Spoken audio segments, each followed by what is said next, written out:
Hello, everybody. Welcome back for Petty Daydreams. So I'm going to get right into it, guys. This is your go-to advice podcast, relevant topics to women podcast, which I should probably find some other way to phrase that. I don't know, discussion podcast, maybe? Thought podcast? Thought pod? And then, every week we do a hot take, which is everything from political stuff I've seen online that I'm like, to people telling people that they need to wear bras or have some shame. So we kind of cover everything under the sun. This week in particular, we're going to dive into the idea of traveling as a woman, and then making a blog that supports those passions in addition to other passions. So this week I'm having a guest on, Cynthia Gutierrez, and she's really awesome. I actually came across her blog and her Instagram before I actually knew she knew another friend of mine. I just was really attracted to her look, her concept, her branding, and she's definitely somebody you want to be following if you are remotely interested in travel, especially in places like Mexico, because she travels there often and she covers in great detail the things you don't want to miss. So we're going to get into all of that. We're going to offer advice to somebody, and we're going to cover the hot takes. I just want to say, like I say every week, you guys blow me away. I had 2 new reviews last week that were like the sweetest thing ever. Don't forget to leave me a review on Apple Podcasts. It really helps with charts, stuff like that. I don't know. I really like hitting numbers and stuff like that, but that's not really what it's about at the end of the day. Any small review, any small feedback telling me you connected to the message of my podcast is very impactful to me.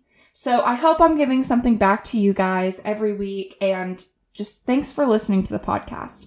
It's been a wild ride. It's been 11 weeks now on this podcast. Last week was our 10th episode, and I hope that I have lots of interesting stuff coming up for you in the future. I know in the coming weeks, it might be next week, I'm going to have a guest on to talk about what it means to be a cycle coach. And yes, I'm talking about the menstrual cycle.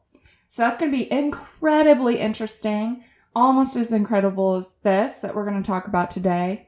I'm not trying to make it a competition. I'm just trying to build all of my guests up. I'm actually just going to say I think every guest that comes on is amazing, and you all set the bar like super high. Love having guests on. If you know somebody that would like to come on and be a guest, I would love to hear from you, love to hear from different perspectives.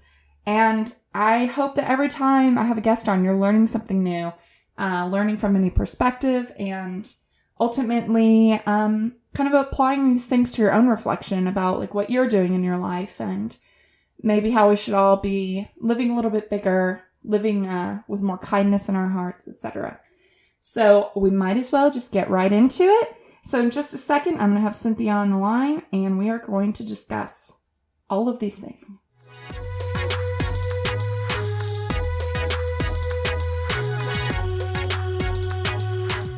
Okay, everybody, I have our guest for this week on. Cynthia, it's so awesome to have you on here today. How are you doing? I'm doing well. Thank you for having me. So, you have a blog and you travel all the time. I love following you on Instagram, but you also have a professional career here in Oklahoma City. So I'd like to, I don't know, would you mind painting a picture for my listeners, telling them a little bit more about you, what you do professionally, and then the passions that you have outside of your career? So I currently work in human resources for a local company, and I won't get too into details because of the confidentiality of that. But I do love traveling and blogging. That's my number one passion. And of course, I love spending quality time with my family. Yeah, I always see you and your family. You actually travel with your family quite a bit. Isn't that right? Yes, I do. So your blog, Captured by Cynthia, when did you start that? I started that in May of 2018. So it's been a good 2 years now. I've definitely learned a lot throughout the last 2 years. So I think a lot of people, when they hear blog, now it kind of has this definition like, either you have like an Instagram based blog or you have like a writing based blog. Would you say that yours is kind of like a combination of both? Yeah, I think it's definitely a combination of both. And I wouldn't even consider myself like your typical influencer slash blogger. I don't think I fall under that category. So, like, what kind of category would you say you fall under?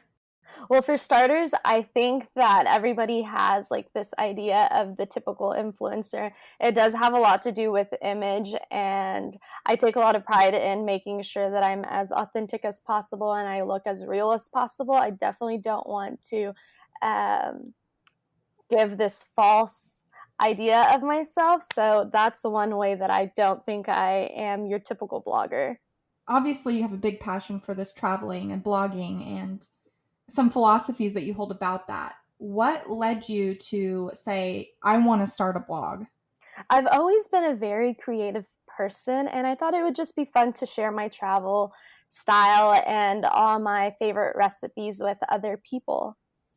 So, you say recipes, and like, I know you do the travel, and I've definitely gone. You had a ceviche recipe that I asked you for, and then you made a blog post about. So, what kind of topics do you focus on your blog? Well, my blog is mainly about travel, but I also blog about food and style. Obviously, right now, I'm not traveling as much as I would like, so I've been putting together some other blog posts, like skincare and food recipes that I really enjoy. Um, on the topic of travel, so I know we've kind of like talked about this on Instagram and stuff, but have you ever taken a solo trip? Just you, no family, no friends? Yes, so I actually traveled to Europe alone at the end of 2017. I was there for about a month and I got to visit 11 countries, so that was really neat. Wow. So which countries did you visit, or like which one was your favorite? So I basically did a backwards see through Europe, if that makes sense. I got to visit Spain, Italy, France, all the main ones, but then I also got to see Austria and a little bit of Eastern Europe as well. That's cool. So which area ended up being like a place that you'd want to go back to? I definitely want to go back to Italy. There's so many beautiful places there, and it's just incredible. I can't put into words. It's very much on my list, Western Europe, and then I obviously want to go to the other parts of Europe as well. When did you decide that you were going to take a solo trip, and like what was involved on the planning side of that? So it was my senior year of college, and I really wanted to do something special. I kept asking around, and it just didn't work out for any of my friends or family members. I just needed to take that opportunity because I wasn't ready to start my career yet. And so I decided I was going to start looking into going to Europe. It's somewhere I've always wanted to go. And I didn't tell anybody I was going alone until everything was paid for. That way they couldn't talk me out of it. I didn't want anybody to scare me. You know what's so funny is that the founder of Spanx, I don't know why I talk about this. I think she was like a master class topic or whatever.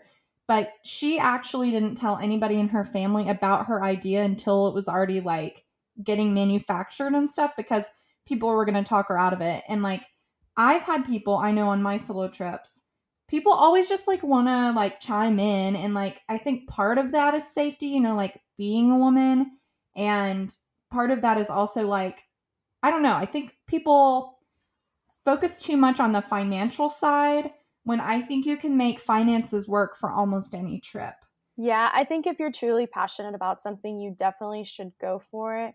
And I don't like to tell people my plans anymore because I've noticed that the times that I did, people either portrayed their fears onto me or they just had so many negative things to say that I backed out of it. So I just keep it to myself now. You've been on a lot of other trips too. What has been the favorite adventure that you've taken? So I've been very lucky to be able to travel as much as I have already. I'm so grateful. But my favorite trip ever, I think, would be the one I took with my mom and my sister. We took a little trip to Tulum last year. It was incredible. I loved it. Okay, so versus traveling alone, traveling with your family, what do you feel like is the difference? Well, when I travel alone, I feel like I'm definitely more aware of my surroundings, more careful. I definitely have to walk around with more confidence and just do everything independently. Whereas if I'm with my family, I feel like I'm more at ease, more laid back in the moment because I'm not too worried about my safety. So, have you ever been concerned for your safety while traveling? I have, and it was actually on my last foreign trip. I went to Brazil, and I'm usually someone that's already very like nervous, but this time I was on extra high alert. Like I was always worried. We didn't go to any bars that night just because we were very concerned about our safety. So, what was going on that made you guys kind of nervous about being there? So I have a Brazilian friend and he did tell me like carnival probably isn't the ideal time for two girls to go traveling there. And of course I didn't listen. I was like, we'll be fine. We can do it. And well, we went and it just turned out to have like this very scary vibe. Everyone was intoxicated. I'm sure many people were on drugs. I was just very nervous and scared for our safety, to be honest. I hate to say something negative about a country because it was very beautiful. Like the country itself is beautiful, but I think Carnival is not a safe time for two girls to travel there. Yeah, I've heard that like a lot of big events, like even they talk about the Olympics and stuff like that. Anytime that kind of like a big event happens in a city, like there's more focus on like sex trafficking and people get kidnapped and like people just like disappear. So I don't know. I don't know if even like a big event like that would be super attractive to me just for those reasons. But you said it was just you and your other female friend. Yes, I traveled with my best friend Adela, and she studied abroad in Europe. And obviously, I had already traveled alone, so we felt very confident going on this trip. But once we got there, we just realized that it's not Europe, it's not the United States. It's definitely a whole nother world, and we were not ready for it. Yeah, I feel like everybody kind of talks about like different countries too, like where you should go traveling, if you're alone as a woman or whatever. But like some of those countries are also like countries I would love to go to, specifically like in the Middle East and stuff like that. Have you ever thought about going somewhere in the Middle East? I've actually never thought about going somewhere in the Middle East. Is that terrible to say? No, I mean, I don't know. I don't know. I know it's not just like desert and stuff like that, but I feel like that's how it comes across. Cappadocia, Turkey is also another place where they say you need to be cautious going as a woman. But like I've always wanted to see those there's like a hot air balloon festival or something that's like always going on there. But I don't know that I would feel comfortable going by myself.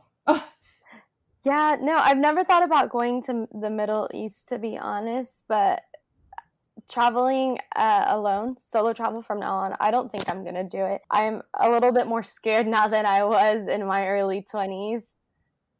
Yeah, I feel like so I've never, okay, so this is terrible. I've never traveled out of the country besides Mexico. I don't know. I've only ever like taken long solo trips where I'm driving in the US. Would you feel comfortable taking a trip in the US? You don't really like drive though, do you? No, I actually get very car sick, so I can't be in the car for too long. That's why flying is like the way to go. And you know what's crazy? Whenever I was younger, my family would only ever drive to our hometown in Mexico, and it's like a good 20 hours. Oh my So gosh. now all I ever do is fly. I can't be in a car. Yeah, I get car sick too, so I end up doing like a lot of the driving or I have to be asleep. So I oh my god, when I drove all the way up to Jackson Hole in Wyoming. I Oh went to my like Salt gosh. Lake City and all kinds of other stuff, but that's like I think I split it up into like 3 days, but it was a lot for one person. Yeah. um so I don't know, do you feel like women have to be more aware of their safety while traveling? Yeah, absolutely. I think predators look at women as easier targets. Yeah, we definitely have to be more careful than men. Obviously, you have to be extra vigilant when you're traveling alone. But like, do you have like what would you say your tips are for people when they're taking a solo trip? So you can't be distracted on your phone. I think that's my number one. You always have to share your location with other people, even if you're in a different country. And just carry yourself with confidence, because if someone is watching you and they notice that you look lost or confused, they're probably going to approach you and offer help. And that's how they're going to make you a victim. I also Um, think it's super important to follow your gut instincts. Whenever I was in college, I read a book called The Gift of Fear by Gavin de Becker. I think that's how you pronounce his name. And it just tells you how to keep yourself safe. It has the best survival tips for women or men too. I shouldn't just say yeah. women. I think the big thing is when you're a woman, I don't know, there really is a physical difference.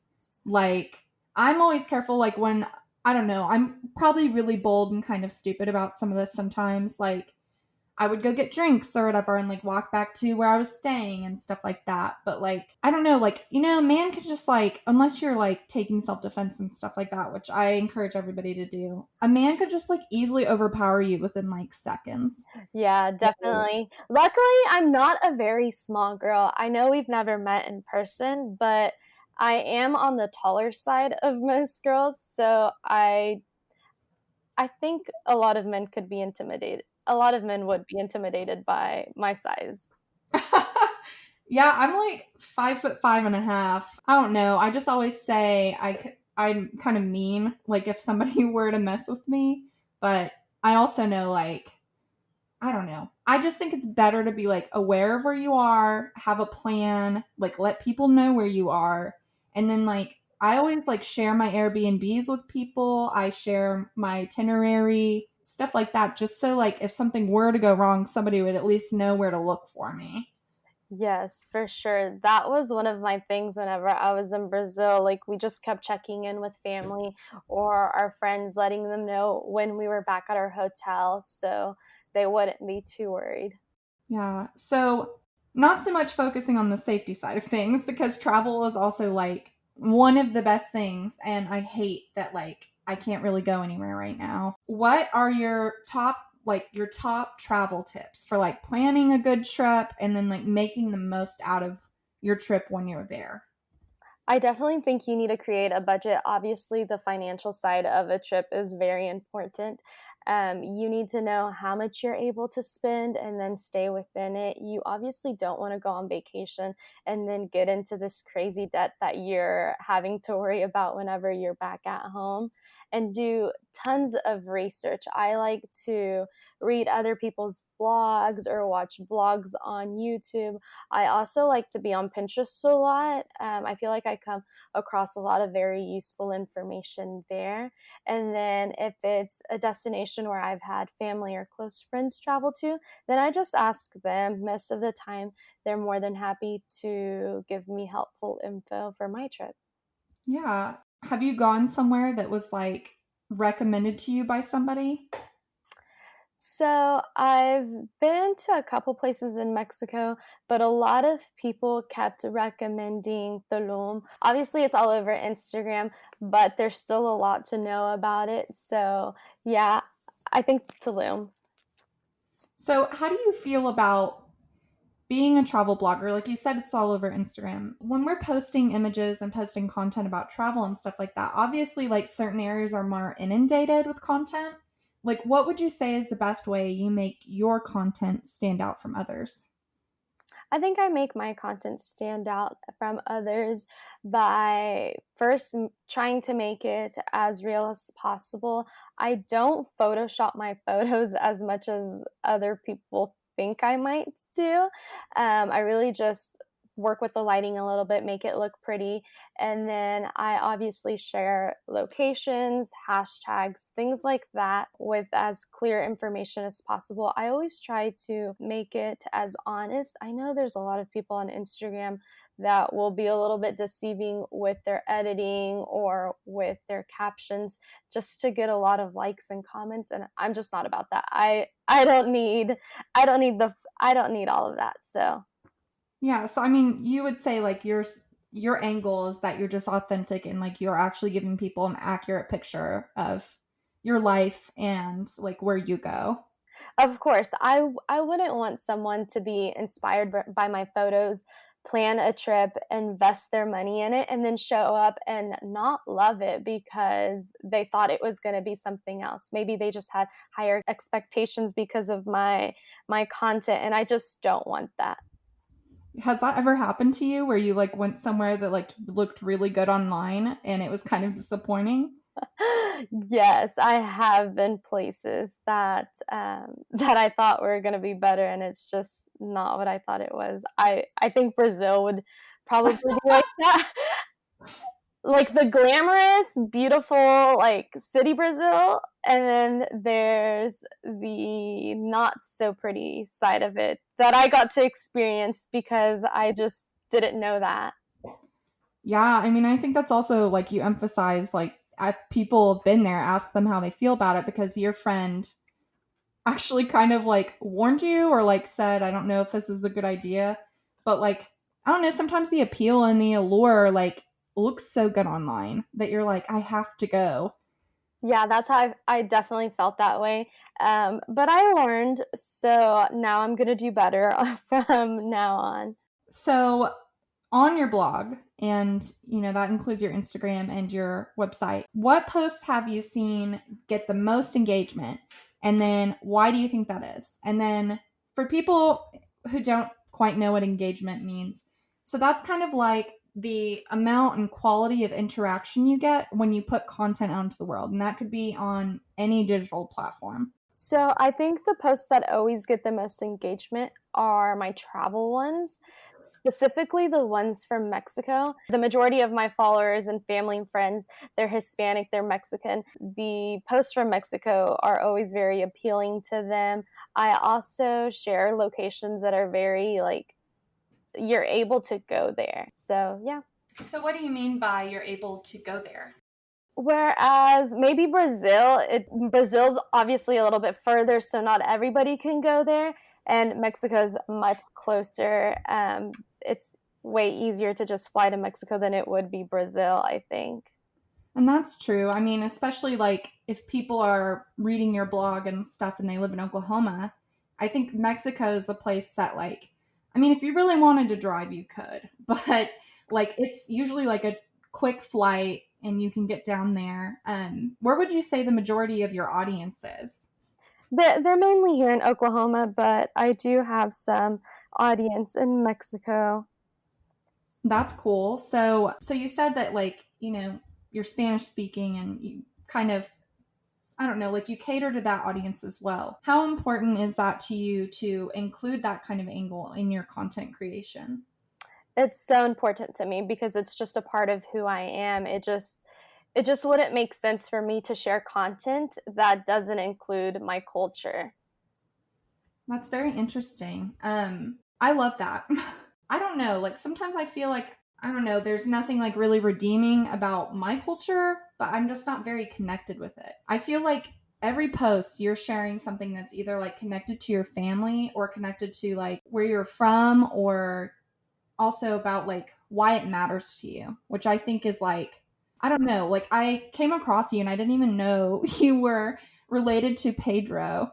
And I was like, oh, I saw this cool girl online or whatever. And he was like, that's my cousin. I was like, oh, but like at first I was like, this is so cool. Like I love what she's doing. And like you have a very curated feed and curated look, which matters to me and matters to people, whether they, you know, are aware of that's the fact that why they like something. I don't know. I think you have your brand together. And you've kind of talked about different defining characteristics of your brand.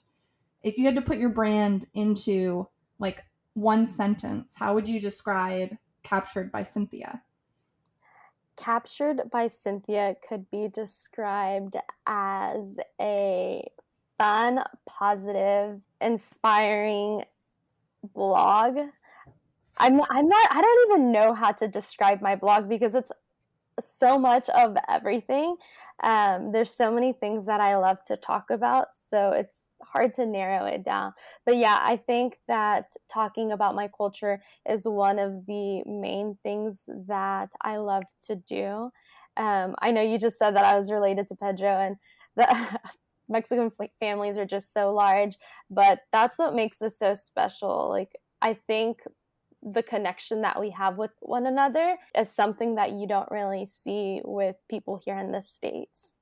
That's awesome. I mean, I think fun, inspiring, maybe bold would kind of describe what you're doing. Every time I see one of your posts, it's like it like brightens my day. It's never like, I think in a world that's like overwhelmingly chaotic right now, it's just like fun to see what you're doing, and then like you put this like positive spin on things, and then you're also very informative. Thank you. Especially about your trips. Like, if I were looking at one of the places that you've covered already, I would go to your blog and I'd be like, okay, what has she done? And then I'd also reach out to you and ask you, like, well, did you go here or whatever? And I think maybe that accessibility too is like, you said you want to be real. You don't want to sell people something that's like not quite accurate. I think you're also like very accessible, which is really matters now.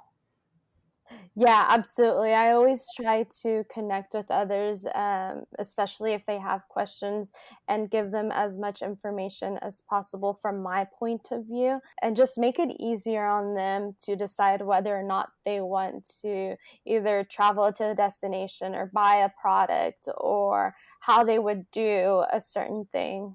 This is probably content that I haven't like been watching of yours as much. So you've talked about that you're getting into like skincare you like and products you like.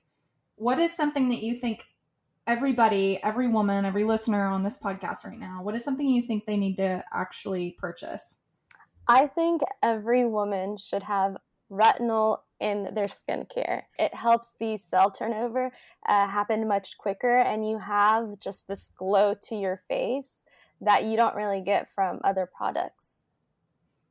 That's awesome. And so when you publish this info about like products and stuff like that, how do you kind of break down your take on it?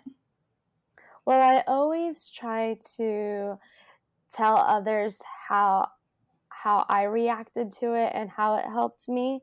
I also try to only show products that are budget friendly, because let's be realistic, not everybody has tons of money sitting around to just buy all these products that are being marketed online. And I also try to share products that are going to be for younger people, and then for people that maybe are a little bit older than me. That's awesome. Not including just your blog and Instagram. Do you also push stuff over to like Pinterest and stuff like that? I do have a Pinterest, but I don't share as much as I would like to. Another platform that I am going to start using more often is YouTube. I already have a couple videos up, but they are a little bit older. But here shortly, I'll be sharing like regular daily vlogs about my life. That's awesome. I think I saw you recording one and I was like, is she going to get into video? Yes. I think it was the pedal cart or something you covered. Yes. So we did the bike bar downtown a couple weeks ago, and that was a lot of fun. The only bad thing about that day was we did it in the evening. So once the sun set, I didn't have any lighting to continue. So that vlog just did not work out, but I have been filming other ones that I want to put out here soon. What are your vlogs going to focus on mostly? They're going to focus on life here in Oklahoma City. I really want to share the cool places that are here, because I feel like a lot of people underestimate what our city is capable of and all the neat places that we have here. What do you think is like the top hidden gem of Oklahoma City that people need to see when they visit? The hidden gem. Well, I don't know that there's a hidden gem because I feel everything is basically out there. But there are a couple places that I love. I love Scissortail Park. I know that's like fairly new to a lot of people.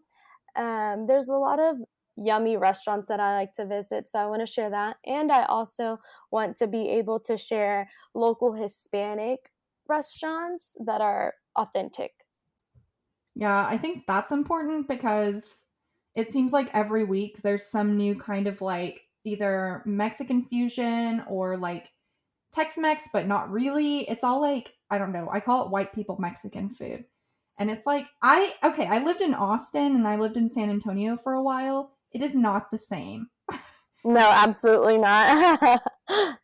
So you're talking about vlogging.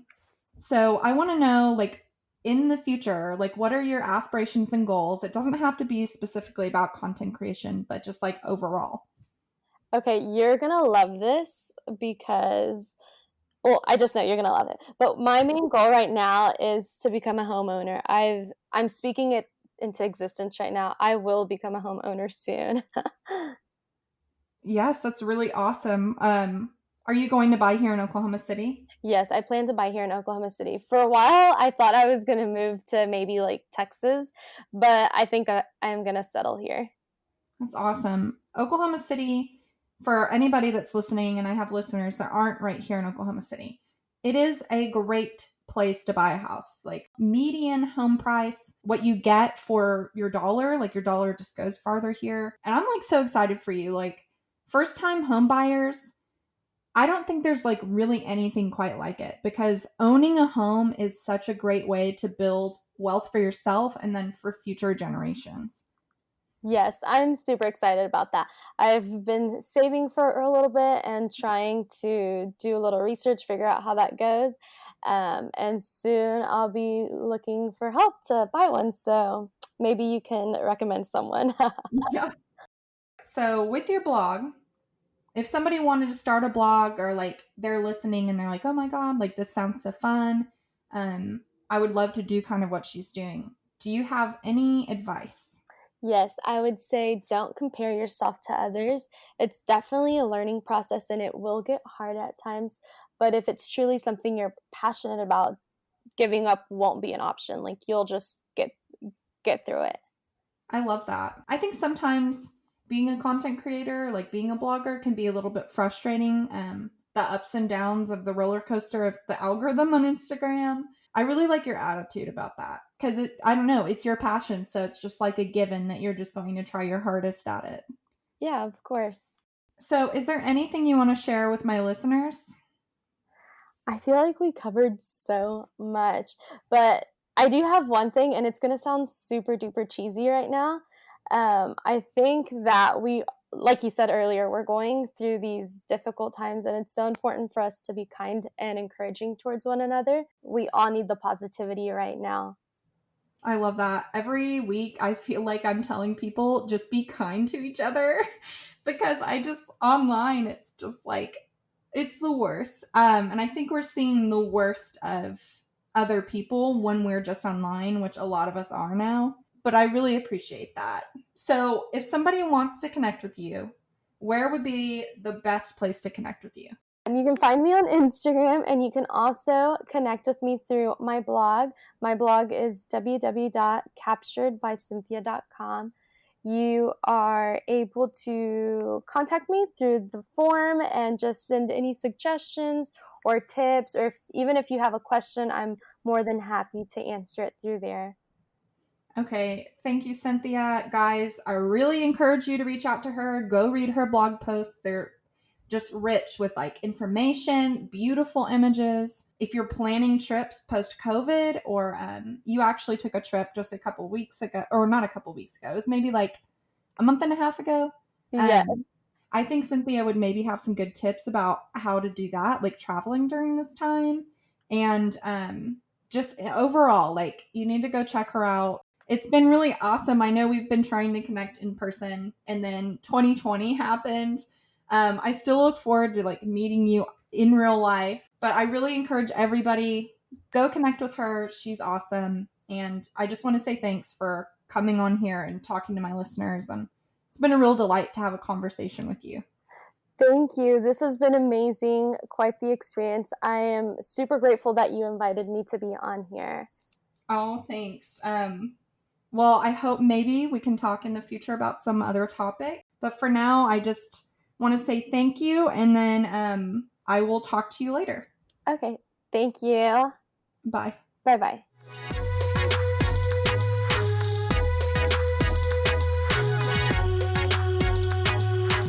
Okay, so that was a fantastic chat with Cynthia. Like she said, you can follow her on Instagram. It's Cynthia Gutierrez. I'm going to include that on my Instagram post about this episode so you can easily find her, connect with her, follow her. Now we're going to get on to the advice segment. So every week we have a new query on the advice form that I have linked conveniently in my Instagram bio. So you just click on there, go directly to the anonymous advice form, and, just give me your concerns, give me your worries, and we will talk them over and see if we can maybe find some solutions in your problems.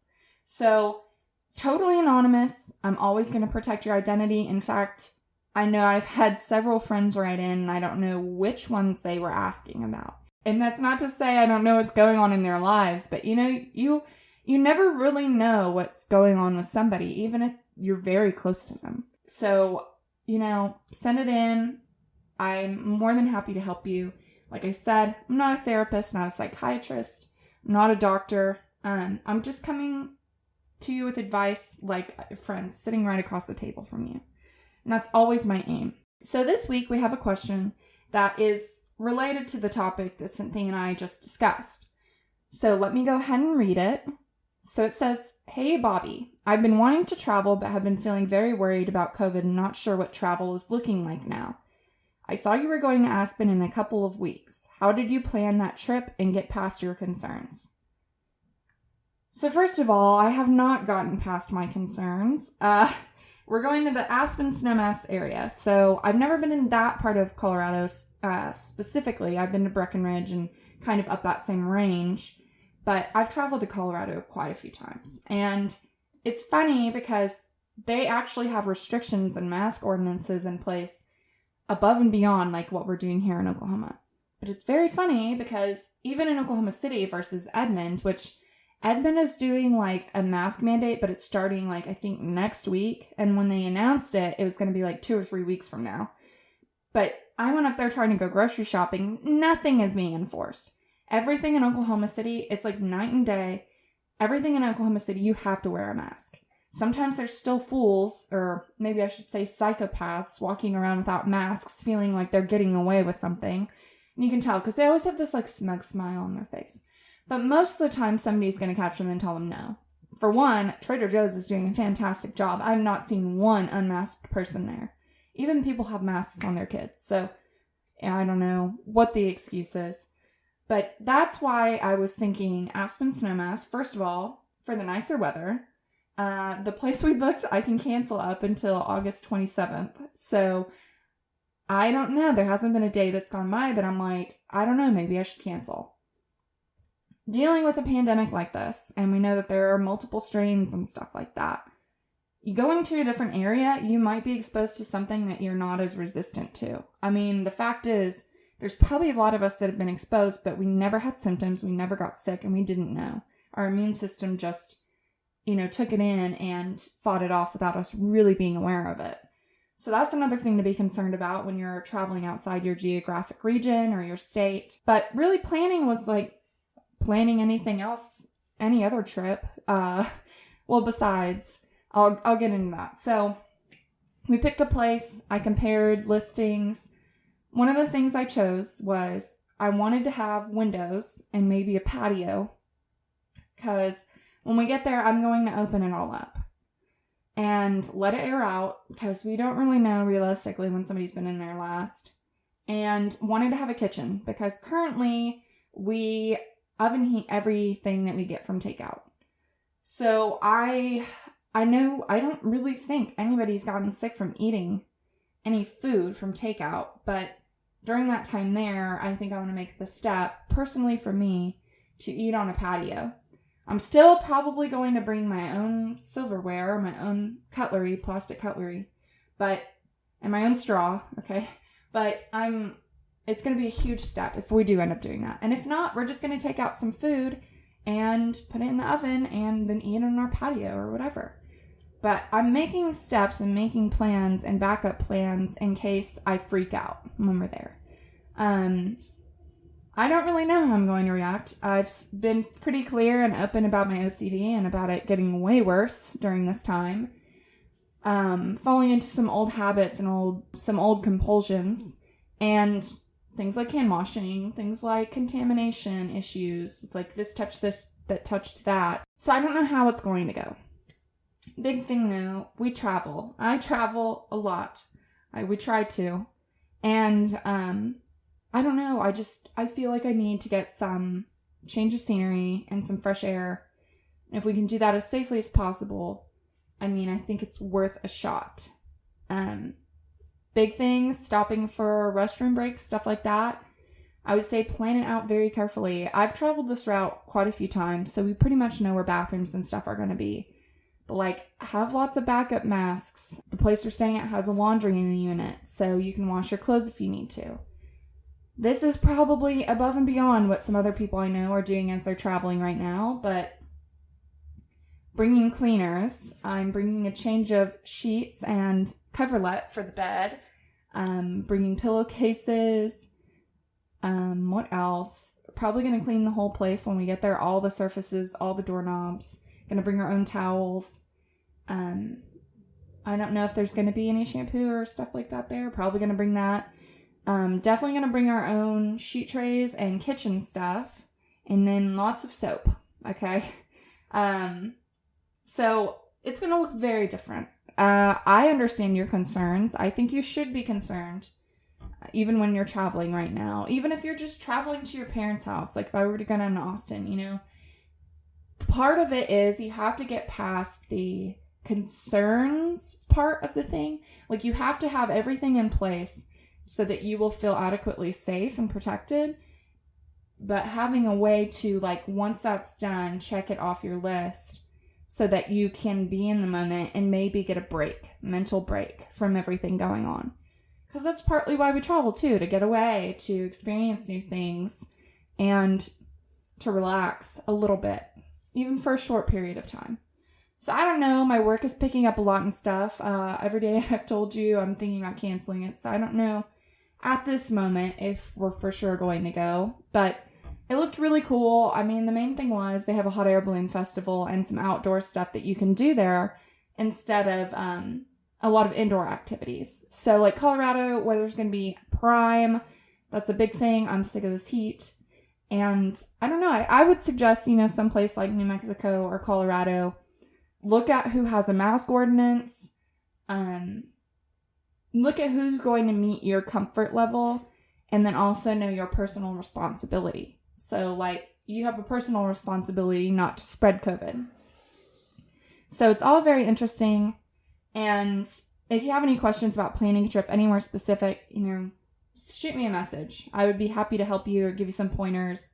If there's anywhere I've been or, just the whole act of planning a trip, especially during this time. And, I'm going to be taking the most precautions. So just reach out. Thanks for asking something. This is super relevant to this topic. So I saved it for this episode and for this interview.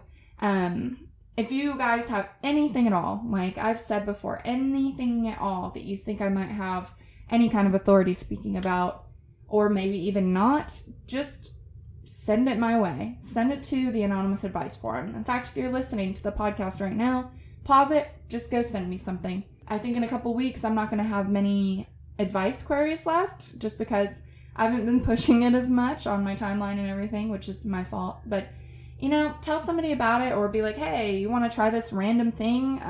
We're in a pandemic. Might as well try this out. So just tell people, send it, share it. Yeah. So thank you for trusting me to give you some advice on this topic. Anything at all, send it my way. And let's get on to the hot takes section.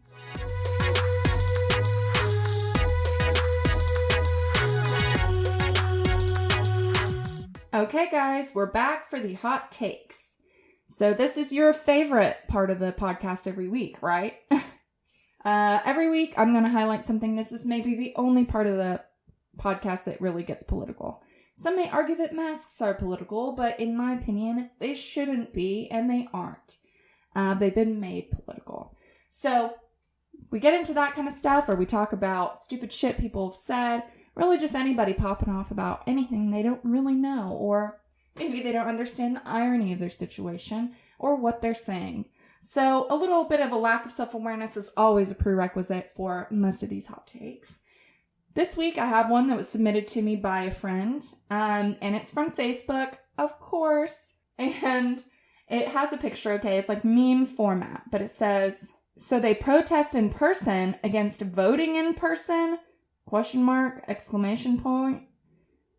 So there's some signs of the people holding them. It says postmaster, saboteur, election mail, something like that. But basically it's a little protest that they've had planned. Everybody's wearing a mask. I would guess this is somewhere remotely more liberal than Oklahoma. But protesting against basically what the postmaster is doing in the United States right now. People argue over whether it's actually happening or not.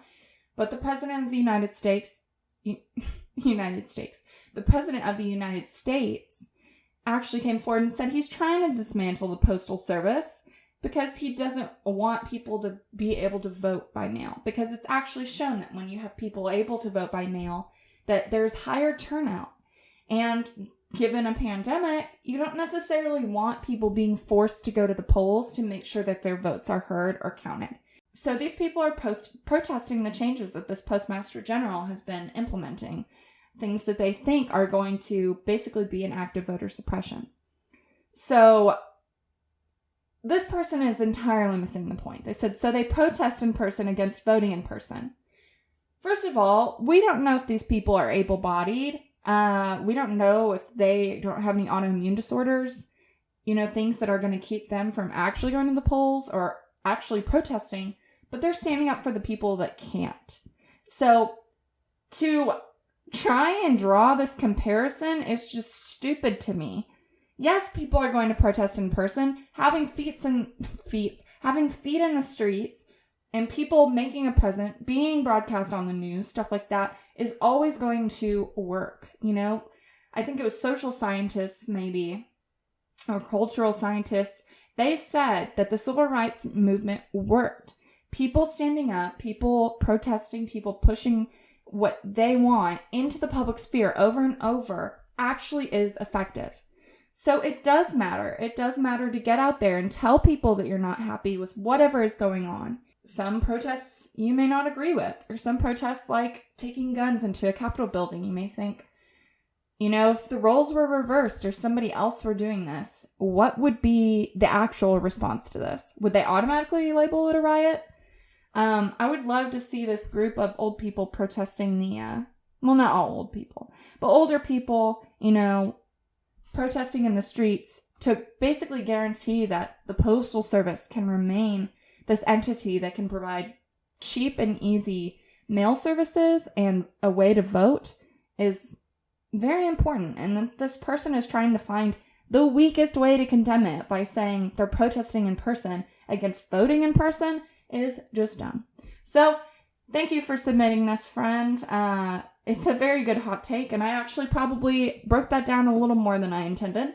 So this serves as a reminder. If you have a hot take or you've seen something really stupid on the internet and you want to send it to me, send me a DM, email me at pettydaydreams@gmail.com. Let's talk about it. Let's talk about the stupidity that we're almost being surrounded with constantly because of the internet. But let's, find some common ground in that and be like, there's some humor in some of the stupidity sometimes, but also sometimes stupidity and ignorance is very dangerous. So, guys, just want to point out, every week, my music I use in my podcast is Bright Side by Evan Schaefer. Totally happy, thankful that I could use this music. And also, I just want to bookend this episode by saying once again, thanks for listening. And week after week, if you have any feedback, if you have any questions, if you want to say something about the episode, let me know. I'd love to talk about it. I'd love to talk about any of these subjects anymore. And I'm just overwhelmingly thankful that you're listening in the first place. I appreciate everything you do. Thanks, guys. I'll have you on here next week with another great episode. Stay petty.